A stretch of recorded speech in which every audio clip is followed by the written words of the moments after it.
So let me ask you an honest question. Do you see yourself making real progress towards real life fluency in English?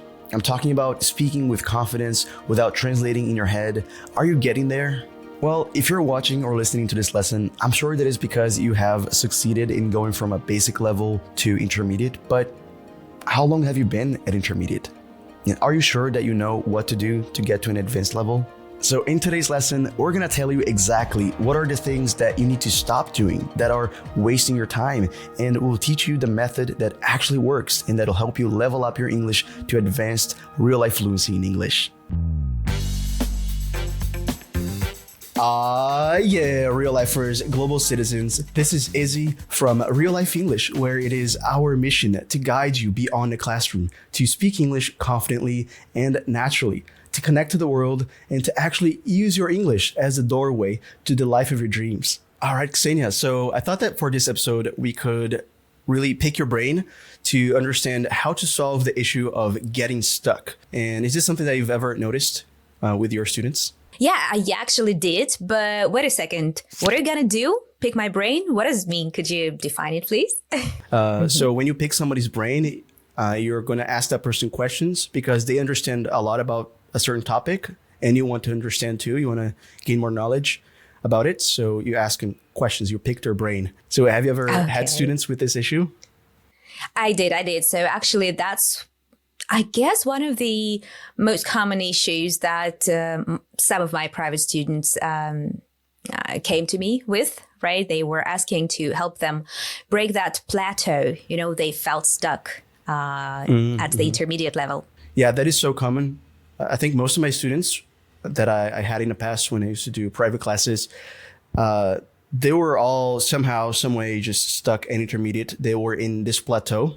By the way, the word plateau is exactly this flat line that you can see in a graph. So, you know, a graph that you can see the evolution of something.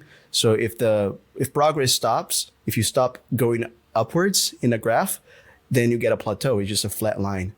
And that's pretty much what's happening to most students, including mine in the past. So I think in all these years of teaching, I've got to learn a thing or two about this issue, and I bet that you too. So I thought that we could talk about it, and I could really pick your brain about it today. Okay, shoot. Yeah. So guys, by the end of this lesson, you have learned 5 things that you want to stop doing, things that are preventing you from going from intermediate to advanced.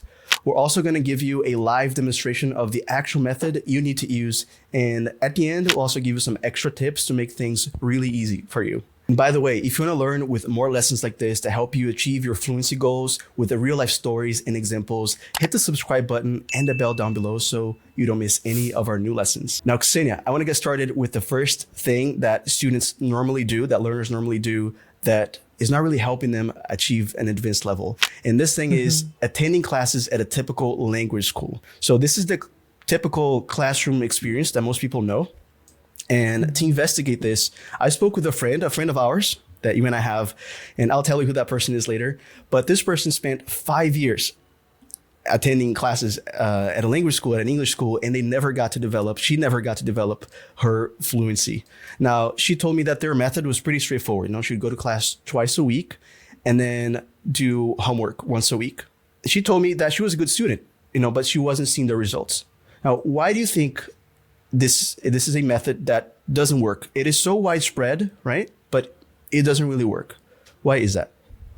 It is. And by saying it is widespread, you mean that it's like pretty common.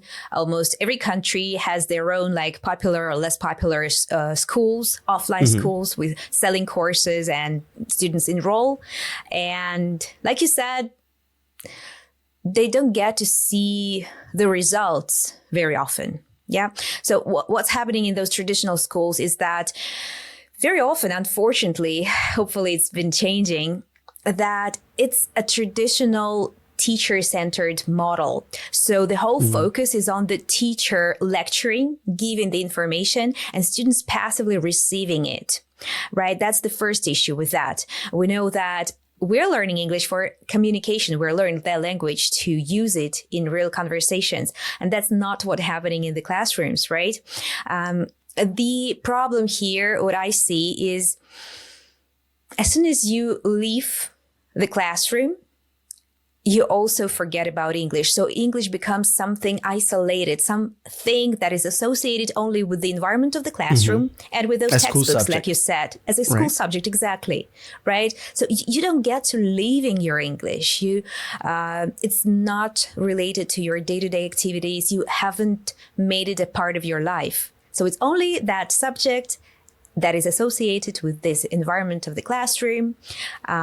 And in the worst scenario, you don't even get to having enough speaking practice in those classes. Yeah, definitely. And I said that I was going to reveal who this person is. So this is 𝗥𝗲𝗶𝗃. We all know 𝗥𝗲𝗃. Like, she was in a previous episode. We brought an interview that we had with her. And 𝗥𝗲𝗃 is really an amazing learner. Like, I think she's decided to apply the real life way before getting to know the real life way. So she really understands, what it takes to get to advanced. But before she started doing that, she was attending classes. She was going to a language school. And what's crazy is that she stopped going to that school at the end of 2020, the year of 2020. And she started learning with RealLife in 2021. And in September of 2021, she was already working as a teacher, as an English teacher. So in 9 months, she developed enough to start teaching. Amazing. And I hope that she managed to apply that method that she was learning at Real Life English with her students, right? Yeah, and today she's working with us, right? Anyway, so the second thing that learners tend to do to go from intermediate to advanced, they rely on is Duolingo. I think most people have tried Duolingo. It's a mobile app that gives you these daily exercises, which are kind of like a game. And these games are all about like choosing the correct word based on an image you're seeing, translating sentences, filling in the blanks with, you have the missing words and have to fill in the blanks. And these are really short exercises. And at the end of them, the app gives you feedback, on correct or incorrect answers. Do you think Duolingo works? That's the first question I have for you. The short answer is no, it doesn't work. But I know so many students for whom Duolingo is just like their favorite tool because they treat it as a game. Like it's highly gamified. You don't want to miss a streak. Yeah. So you're kind of addicted to this app. But I just want to remind our dear students that fluency is not about just learning 7,000 or 12,000 English words, right? It's the ability to use these words like in different combinations and in various contexts, right? To sound natural. Because just like, I just wanted to share this very quick joke that I came across just recently. It can be applied to Duolingo and to classroom environment as well. When, those are fixed expressions and phrases, even sentences, the whole sentences that you memorize, but they're not applicable to your actual life. So the joke goes like that. It finally happened. Someone asked me where the library was in Spanish. I've been training for this since high school. So there is this, we all remember those textbooks examples, right? Where is the library? How can I get to the superstore? Yeah, or something like that. And if it's not something that you would actually use, it doesn't make sense memorizing that. So Duolingo is a little bit of that. Is a little bit of this gap between what is taught and what is actually be then applied by you in your real life situations. Yeah, I think there are such things as fluency skills. It gives you knowledge of the language, Duolingo does, but you don't get to develop your fluency. You don't really flow with the language with it because you're not practicing like you play, which is this concept, this principle of practicing in situations that are real, just like a player who plays like a soccer, they would have real games in practice. So you want to do that. Okay, so the next thing is learners tend to focus on passing exams, only passing exams. Like they go to, they use traditional methods and there's a lot of focus on that. So I used to teach at a language school back in the day. And I remember that, and passing tests were a big deal. And there were written and oral tests, spoken tests. So that's good. But if your only goal is to pass the test, that's not going to really help you, be ready at any point, at any time, to speak English. And there's also a lot of focus on getting a certificate, which is kind of similar problem there. So why is that complicating the lives of learners, would you say? Yeah, well, you were just describing, I had this funny picture in my head that, you are in a real English conversation and you are looking forward this multiple choice that you've seen so much in your tests, right? So preparing for the tests in English, they don't prepare you for real communication, right? There would be no multiple choice test in your conversations. And although like a video game, right? That you'd see like the options, like you speak with a character and then you see the options, like choose your option for what you want to say. That doesn't happen, right? I love tests myself. I love them. And occasionally I take some online tests right now to check my, knowledge in grammar. And I should say that at some point, they can help you improve your basic knowledge of grammar, let's say in English, right? When you prepare for a test. And even remember what Ethan mentioned when he was learning Catalan. Yeah, preparing for a test actually helped him improve his level. But again, it's something that would go additionally to your main learning. Yeah, it's not the primary focus. You shouldn't be relying only on prepping for tests. Yeah, you want to be ready at all times, not just for a test. Before we move on, I think it's a good time for us to shout out our learner of the week. Okay, so thank you so much for the 5-star review. It was sent by 𝗥𝗲𝗹𝗶𝗀𝗟𝗶, one of our app users, and they write, "This app is so good. The app can make you good at speaking and listening. I've been using this app for a year. Now I can easily speak without any trouble. I really love this app and respect real-life coaches." Thank you. And thank you so much. Yeah, this is awesome. Yeah, you can really develop your speaking skills and your listening skills on the RealLife app. And not only that easy, actually what you can do on our app, today we're all talking about this plateau and how to break out from intermediate into advanced level of English, right? And that's exactly what separates advanced speakers of English from intermediate speakers of English, that they always have the right word when they need it, just at the tip of their tongues, because they have this ample vocabulary. How to do that? Just using our spaced repetition system, our flashcards on the RealLife English app. Each episode comes with a set of flashcards that we prepare covering 30 plus most important vocabulary, and you can learn them by getting access to a free lesson on the app. The link will be in the description below, so just go and activate your free lesson today. Okay, so moving on to the next issue that I see with learners is that there's this obsession with studying grammar. And one thing that I see a lot is many learners, they turn to YouTube to watch tutorials, lessons on their own. And that's a good thing. It shows proactivity. Many people start watching these lessons on YouTube. Then later they discover an app. A lot of learners do that. They go to YouTube. There's a lot of proactivity in there. But when they go to YouTube, they actually spend a lot of time watching videos like these. And for all of you guys who are only listening to us, what we are showing right now on screen is a teacher in front of a whiteboard that is full of grammatical structures, sentences, jargon. Now, this seems pretty harmless, right? Like, you're studying grammar. What's the problem with that? Many teachers say that's really important. But do you think there's any reason why this could be considered ineffective for taking you to advanced English? Okay, there's nothing wrong with studying grammar. Moreover, if you aim for an advanced level, you should learn grammar. It's just like, you should do it the right way. I love teaching grammar, but just like you shared with your students, we seek those grammar structures, those interesting cases, the use of modal verbs, conditionals, right, within the video. So it shouldn't be solely drilling the rule and doing this exercise multiple times, just like using present perfect continuous in dozens of sentences. When you are in a conversation, if you are thinking about, okay, how should I structure this sentence? It creates this sense of perfectionism.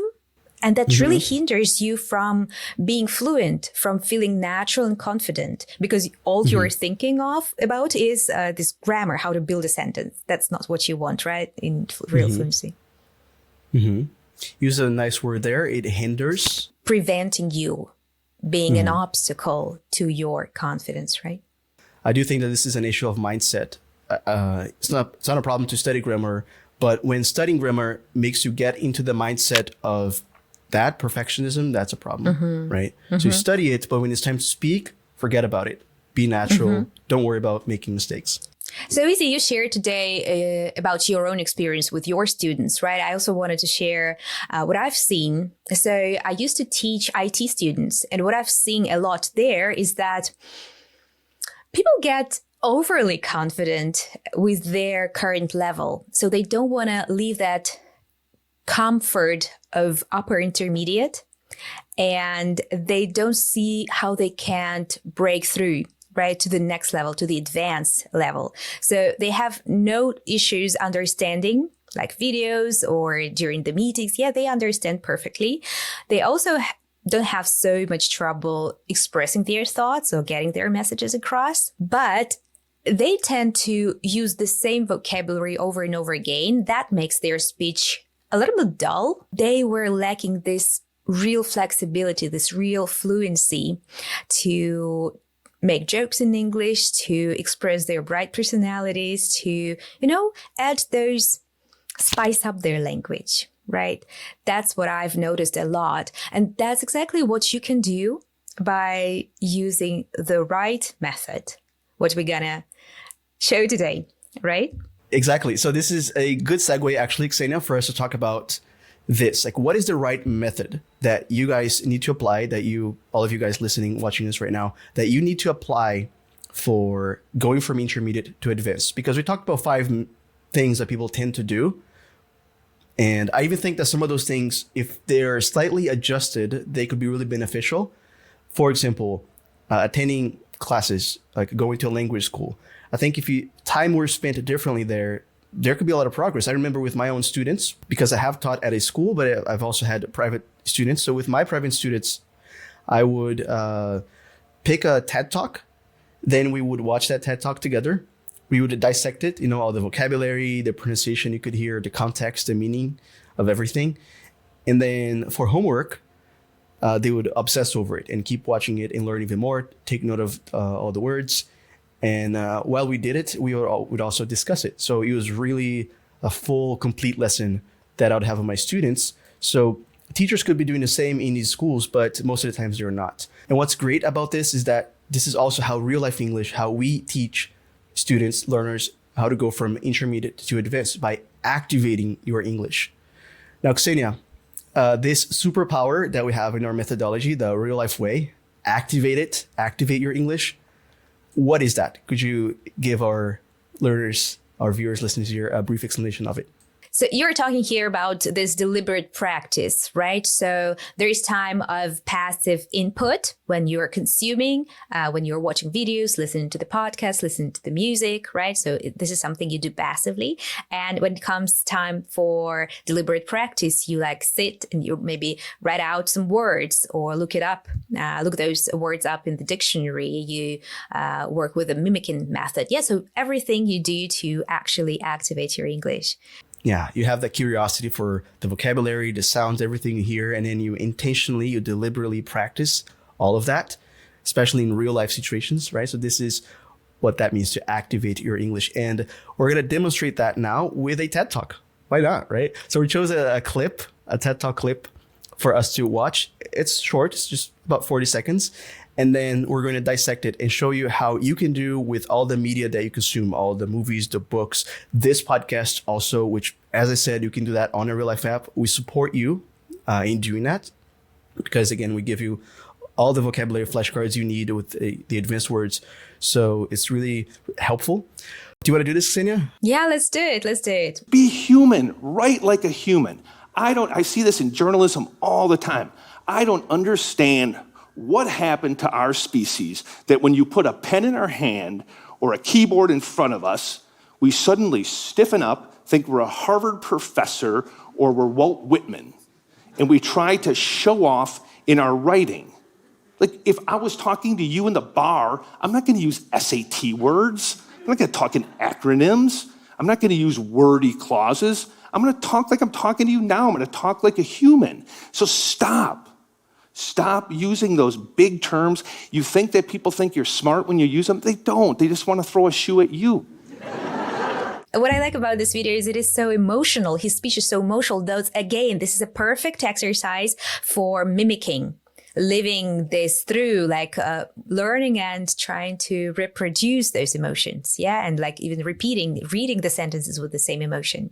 So in the beginning of that clip, he says that he doesn't understand what happened to our species. That when we put a pen in our hand or a keyboard in front of us, we suddenly stiffen up. What do you hear in that sentence that you could learn with? What is the advanced vocab? What could you extract from it, Ksenia?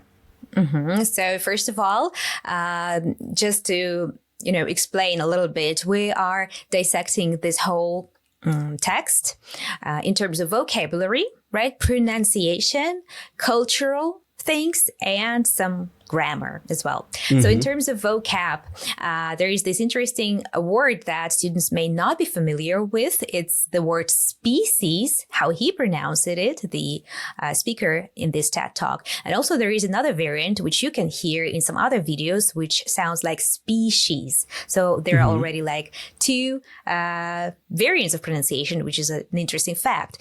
Species and species. And what it means, it's a group of organisms having something in common. In this case, he's referring to us, humans. We, human species, right? Like dogs are different species, right? And then you have cats, humans. It may also refer to plants and so on. Right? Then there is a very nice phrasal verb, stiffen up. He even shows what it means, like stiffen up. He touches his collar, right? So when you're talking about stiffening up, when it is about the body, it is straightening up, right? Like checking your posture, right? Or it can be said about the behavior. You may behave in a more formal way. Like imagine you're going to a job interview, so you won't be sitting just like relaxed. You will stiffen up. Yeah, so it has this connotation, this negative connotation of being too tense when it doesn't really need to, but you're stiffening up, so it's unnecessarily tense. And it's interesting the way he pronounces it too, right? That's a word chunk. It sounds like a single word, stiffen up, but it is a phrasal verb. But what else can you hear there as far as connected speech? What are other instances of connected speech in that phrase? Connected speech here is in front of us, right?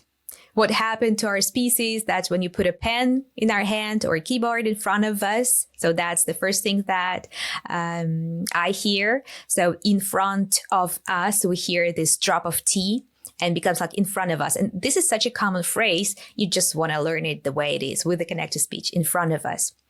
And then there is a more difficult thing, which even can hinder your comprehension of the whole sentence, because there is this flap T at the end of put a pen, right? Put a pen. If you don't know this thing that happens in American English, that T before vowel can turn into a flap T, into this duh sound, maybe you can't recognize the verb to put, because maybe you practicing in the Duolingo, you got used to hearing put a pen.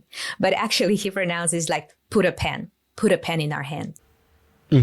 Yeah, and the connected speech continues, right? In the rest of that phrase, like a pen in our hand, pen in our hand. Like, what is that? Like, if you don't know connected speech, that's just like this alien sound, pen in our hand. So put a pen in our hand is put a pen in our hand. That when you put a pen in our hand. Okay, so what we hear in this part of the clip. And again, this is very important because for real life fluency, you wouldn't learn the language apart from culture. There will always be some cultural things that you won't understand without deliberately checking them up. So, for example, if you don't know who is Walt Whitman, it will be difficult for you to understand what he's talking about here. So for you guys, Walt Whitman is one of the most famous American poets. He's like very, very influential. And another cultural thing is Harvard professor. Yeah, you might have heard about Harvard University. So you might be curious, leaving your English, you might be curious to check more information about Harvard University, that this is one of the most prestigious universities in the world. And that curiosity is exactly what makes advanced speakers of English stand out from people who couldn't reach that advanced fluency, because they were just like simply curious to check all those nuances.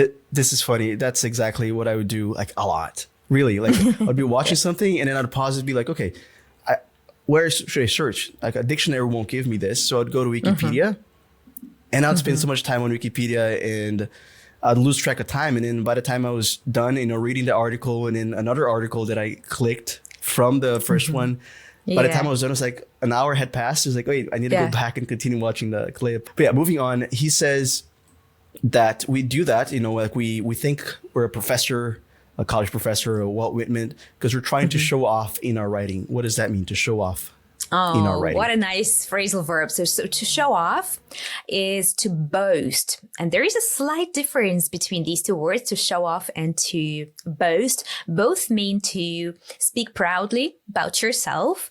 But when boasting is exactly more about speaking, it's more about communicating something. Oh, I'm the best, So showing off not always, most of the time, it also involves some action. So you're a really great dancer. So you're showing off with all those, smooth moves Trying to impress making. People. You're trying to attract attention and impress people. That's showing off. He says that, if you're at a bar, you wouldn't use SAT words. What does that mean? So this is an acronym, right? An abbreviation for Scholastic Assessment Test. And again, this is something you would want to look up in a dictionary. This is like a standardized test that people take in the United States, usually for college admission. Yeah. So there's like this official test they take. And SAT words, why he uses this phrase here? Because it usually implies using some really advanced vocabulary. Maybe not every person knows what it means. They're somewhat obscure, right? Like really advanced words. Yeah. To try and impress people with your vocabulary, right? That's not necessary. And what else do you see in the next sentences? Great examples of connected speech here. So he says, I'm going to use SAT words. I'm going to talk like I'm talking to you now, right? So I am not going. He uses two variants of reducing, contracting this whole phrase. So first time he uses it, he says it like, I'm not gonna, right? I'm not going. I'm not gonna. And the next time he uses it, he reduces it completely to just I'm gonna talk. And what it is, I'm going to talk like I'm talking to you now, right? And again, there's this flap T, right? Talking the you. Yeah, and I see some other words there that are interesting, acronyms. So an acronym, we have an example here in this TED Talk, SAT, that's an acronym. It's when you have the initial letters of a phrase, and then you use those initials to actually communicate the same thing. So USA, United States of America, SAT. He also says wordy clauses. So those are two interesting words there. First of all, what is wordy? It's an adjective, right? What does that mean?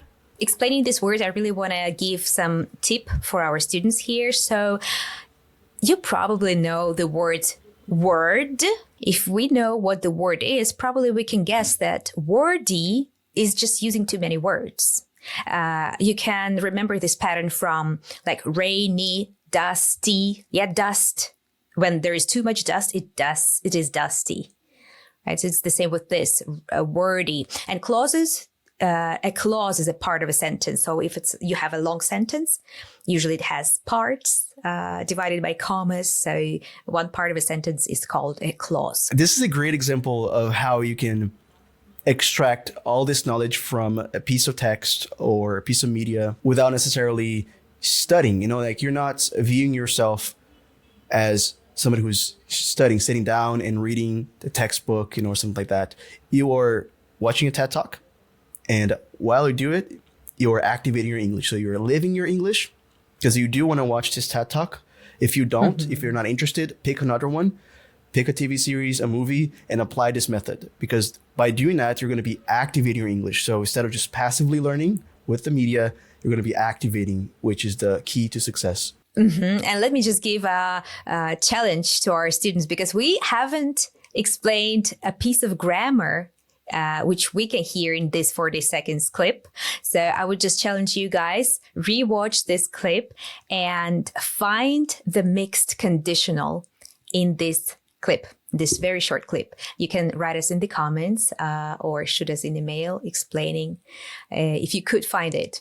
All right, Ksenia. So I remember when we were preparing things for this lesson, you mentioned some extra tips that you could give that I thought they were really valuable. So beyond what we already shared, what were those things that you had to say that would make things a lot easier for our learners? Yeah, this is something really important, I believe, because nowadays there are so many videos on YouTube that you can learn English with. And you know, one of the issues with that, with having too many videos, is that you're constantly stuck in consumption, this constant consumption of videos, right? And there is like this consumption in real life, like you were buying too much stuff, but there is this consumption, overconsumption in content, YouTube content. And when there's information overload happens, you know, you're only able to scratch through the surface. You don't get to the core of things, right? So you're jumping just from one thing to another, from one video to another, and not really reflecting, not really internalizing the things you're learning, and not giving yourself time to practice those words, to use them in your own conversations. That's the problem, I guess. And that creates an illusion of learning. And then you get this frustration, right? Like, why am I not improving? I'm watching English videos every day. But that's exactly it. You're just watching them, and you're watching too many videos without deliberate practice, without activating it the right way. Yeah, what we were talking about today. We're not obsessing over them, right? Exactly. You're not obsessing over them.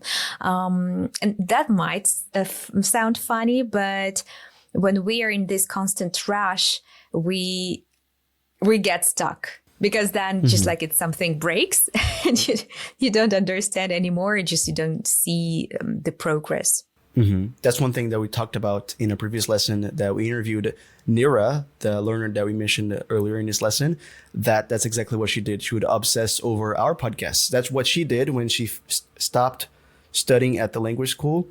In those 9 months, that's all it took for her to start teaching. She was obsessing over this podcast, actually, the different episodes. So once a week, we would release an episode, and then she would obsess over it, listen to them multiple times and extract the vocabulary and use flashcards, basically do what you can do on the RealLife app. So Ksenia, this was really amazing because I think you also got to show people how you prepare a lot of our lessons too, right? You showed people how to understand the vocabulary, the connected speech, and the culture in these clips. So on our Learning Through TV YouTube channel, we do exactly that. You guys can learn with so many more lessons that we teach with movies, series, TED Talks even. We'll leave the link in the description for you guys to check it out. And this is really great because you got to touch on your own work routine there too, a little bit, right? And guys, if you're on YouTube, give this video a like, subscribe to our channel, and hit the bell down below not to miss a single new video. If you're listening to this podcast on a streaming platform, if you're on Spotify, don't forget to follow us and also give us a 5-star review. And guys, make sure to download the RealLife English app. And if you enjoy the experience, give us a 5-star review on your favorite app store. Yeah, Ksenia. So to summarize, guys, today we have learned in the first part, 5 things that you need to stop doing. 5 things that are not really helping you go from intermediate to advanced. Then we showed you the right method that you can use to actually reach an advanced level. And at the end, Ksenia gave us some nice tips about avoiding information overload. So Ksenia, this was really nice. It was really a pleasure. And guys, as we always say on this podcast, no matter what divides us, that which unites us is far greater. 1, 2, 3. Yeah. But Ellen DeGeneres' character, Dory, is just unforgettable. Sorry, I suffer from short-term memory loss. So if you haven't seen it, it's definitely a great one to check out and learn English with. Just keep swimming. Just keep swimming. Just keep swimming. Just keep learning English. So the first one that I added for my list was Dodgeball. And this just has amazing performances as well from Ben Stiller and Vince Vaughn. They have the best dynamic together. And when I was a teenager, I loved both their movies.